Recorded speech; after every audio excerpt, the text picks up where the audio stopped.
YXBA is back, and I'm ready to mash some more buttons. Tiger uppercut!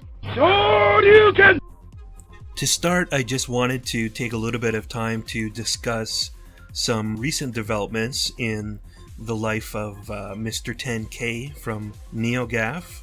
Well, basically, Emily Rogers went on, or she used a friend's account and went on to Neogaf and wanted to point out that there was factually incorrect information in his leaks about the NX. We didn't get details exactly on what was incorrect. She did say that the gimmick of a handheld controller that you could take anywhere with you and stream games to it was not correct.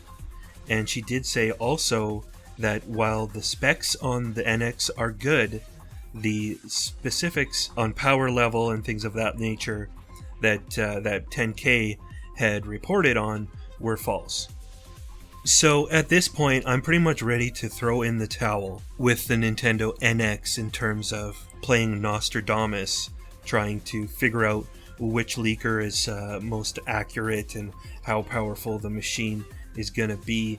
I'm willing to wait and see what Nintendo ends up announcing, or at least once dev kits go extremely widespread and you get a lot of developers coming out and basically saying the same thing, that these are basically the specs. But at this point, I think that we should all take a little bit of a deep breath and a step back and wait for some more concrete information to materialize. I was very optimistic about it was either a post or a tweet that came out from Emily Rogers, where she talked about the games that Nintendo was creating for the system, and she did mention that the key element to the NX system is how much easier it's going to be for Nintendo to make first-party games on it, and they have completely overhauled their process of game development. In her words, you can pretty much expect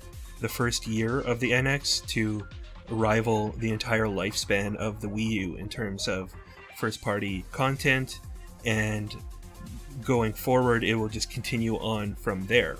She did mention that there were possibly several games that had been planned for the Wii U that were unannounced that have been switched over to NX games, and that I think what I'm mainly reading into this, other than the fact that they held off on a bunch of Wii U games to make them NX games, I think the major change that she's referring to is the coming together of their handheld and their console development teams to where they can work together and possibly make the same game on both systems at the same time.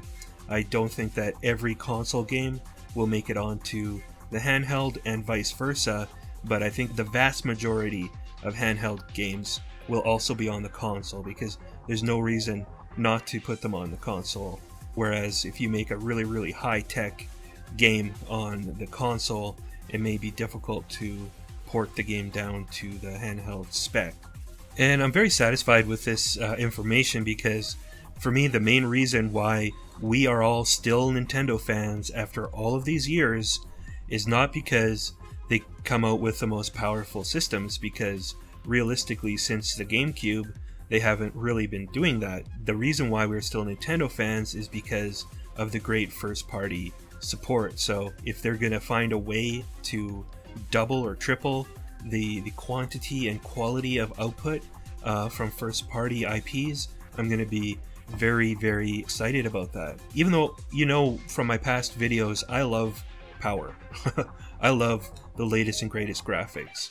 But if the system came out and it was 60 frames per second, 900p, you know, virtually every game that's cross-platform game on the Xbox One and the PS4 was on the NX, plus a heavy lineup going forward of first-party IPs, including maybe making some games in some IPs that we haven't seen for a long time that Nintendo has buried in their treasure chest.